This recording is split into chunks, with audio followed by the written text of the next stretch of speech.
प्यारे बच्चों, सुप्रभात। गूगल कक्षा कक्ष में आपका स्वागत है। कक्षा नवम, विषय हिंदी, दिनांक 23 जून 2020। आज अपन ललदत के दूसरे पद का अध्ययन करेंगे। ललदत कहती है, खा खा कर कुछ पाएगा नहीं, न खाकर बनेगा अहंकारी। सम खा तभी होगा संभावी, खुलेगी सांकल बंद द्वार की। आई सीधी राह से गई न सीधी राह, सुसुम सेतु पर खड़ी थी बीत गया दिन आह। जेब टटोली कोड़ी न पाई, माजी को दूं क्या उतराई। बड़ी शानदार लाइनों में यहाँ पर कवियत्री ललदत ने वर्णन किया है। ललदत कहती है, हे मनुष्य, खा खा कर कुछ नहीं मिलेगा तेरे को। अर्थात तू संसारिक भोगों को कितना भी भोगेगा, कुछ प्राप्त होने वाला नहीं है। और न खाकर बनेगा अहंकारी, और तू बहुत ज़्यादा तपस्या करेगा, कुछ नहीं खाएगा, निर्लिप्त रहेगा, अहंकारी बन जाएगा। अतः ललदत कहती है, बीच वाला रास्ता अपनाओ, यानी सम खा तभी होगा समभावी, यानी समान भावों वाले। दुनिया में रहना है, दुनिया का भला भी करना है और अपन को पार भी होना है, इस भवसागर से पार भी होना है। अतः सम खा तभी होगा समभावी, अर्थात समानता की भावना रख। दुनिया में न तो निर्लिप्त रहना है, न दुनिया में पूर्णतया लिप्त रहना है, यानी न ज़्यादा खाना है और न ज़्यादा त्याग करना है। समभाव से रहना है, तभी खुलेगी सांकल बंद द्वार दी, तभी इस मुक्ति का मार्ग खुल जाएगा। अतः मनुष्य को दुनिया में रहकर दुनिया के सारे कर्म करने हैं और आगे का रास्ता भी तय करना है। ललदत आगे कहती है, आई सीधी राह से गई नहीं सीधी राह। ललदत कहती है, मैं जब दुनिया में आई थी तो सीधे रास्ते से आई थी, लेकिन जब जाने का समय आया मैं सीधी राह से नहीं गई, अर्थात मैंने हठ योग को धारण कर लिया था। सुसुम सेतु पर खड़ी थी बीत गया दिन आ, और मैंने हठ योग के द्वारा कुंडलिनी जागृत करने के लिए अपने जो सांसें थी उनको सुसुम सेतु, यानी दोनों सुषुम्ना नाड़ी के मध्य, ये नाड़ी ईड़ा और पिंगला नाड़ियों के मध्य स्थित है। यानी मैंने योग साधना के द्वारा केवल योग करने का प्रयास किया, केवल कुंडलिनी जागृत करने का प्रयास किया, और इसी के अंदर मेरी उम्र बीत गई, यानी बीत गया दिनहा। जेब टटोली कोड़ी न पाई, माजी को दूं क्या उतराई। अब जेब मैंने टटोली तो अंदर कुछ नहीं मिला, कोड़ी यानी कोई रुपया पैसा नहीं मिला, माजी को दूं क्या उतराई। माजी यानी भवसागर को पार लगाने वाले, नैया को पार लगाने वाले नाविक अथवा भगवान को अब मैं क्या उतराई दूं, क्या मेहनता ना दूं जो मेरे को दुनिया से पार लगाए। अर्थात ललदत कहती है कि हमें इस दुनिया में रहते हुए, संसार का पालन करते हुए, संसार का भोग करते हुए भगवान को कभी भूलना नहीं है, और हमें मध्यम रास्ते को अपनाते हुए आगे बढ़ना है। न ज़्यादा खाना है, न ज़्यादा तपस्या करनी है, न ज़्यादा वैरागी बनना है, और न ज़्यादा इस दुनिया में आकर के भूल जाना है।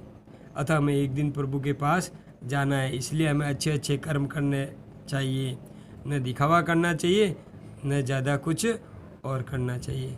दुनिया में रह कर के भलाई का काम करना चाहिए और पुण्य कमाना चाहिए। जेब टटोली कोड़ी न पाई, माजी को दूं क्या उतराई। अगर आपने पुण्य नहीं कमाया तो आपकी जेब खाली रहेगी, और भवसागर को पार लगाने वाले प्रभु को क्या देंगे।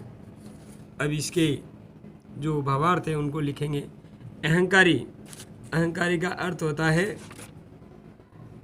घमंडी, घमंडी तो बहुत घमंड करता है। समभावी, समभाव रखने वाला, समानता रखने वाला, समानता का जो भाव रखता है उसको कहते हैं। सांकल, सांकल का अर्थ होता है कुंडी या बंधन, बंधन भी कह सकते हैं अपन। और सुसुम सेतु, सुसुम सेतु यानी मध्य भाग, योग क्रिया का मध्य भाग। योग क्रिया द्वारा जो कुंडलिनी जागृत करते हैं जागृत करते हैं। ईड़ा पिंगला के मध्य का भाग, माझी, माझी यानी नाविक, पार लगाने वाला, उसको। अब अपन इसके कुछ प्रश्नोत्तर करते हैं।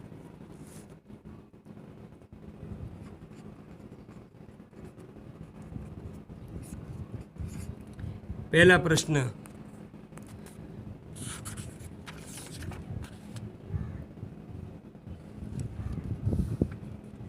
समभावी किसे कहते हैं? समभावी किसे कहते हैं? पहला प्रश्न है, समभावी किसे कहते हैं? हमें दुनिया में समभाव से रहना है, तो समभावी किसे कहते हैं? बंद द्वार की सांकल खुलने का अर्थ क्या है?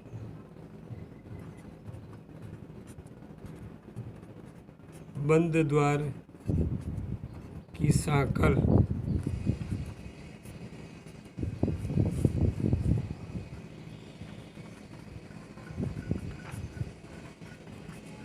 खुलने का अर्थ क्या है? यानी मोक्ष को प्राप्त हो जाना, छुटकारा प्राप्त हो जाना। ठीक है।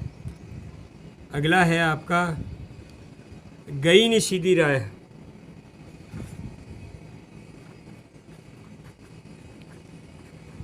गई न सीधी राह का अर्थ क्या है? चौथा और अंतिम प्रश्न जो है उसके बारे में आपको लिखना है। माझी कौन है?